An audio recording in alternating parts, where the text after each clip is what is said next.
Ayan guys, nililinis ko na yung kalan kasi pauwi na kami.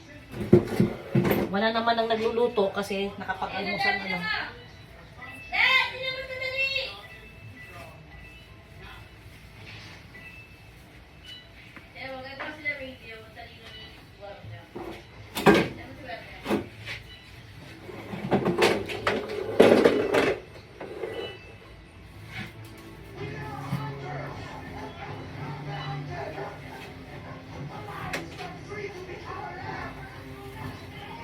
Yan.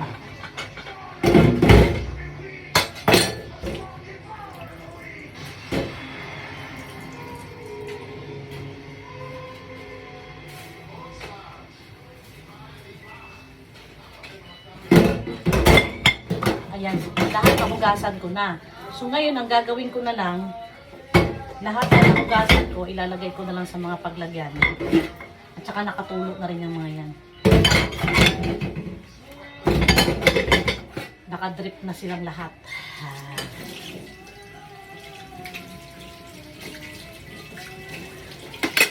Jawab! Tinatawag ko yung anak ko kasi papawalisin ko na sa sahig tapos papamap ko na siya. Kaya talagang nililinis ko guys bago kayo umalis dito na walang maamoy na pagkain yung mga ipis at saka tawag nito langgam.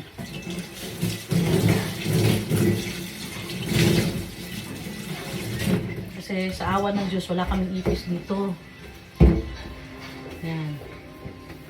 Ang nakapasok lang sa amin dito guys, alam nyo, daga. Yun ang nakapasok sa amin galing dito sa dito sa bakanting lote na yan.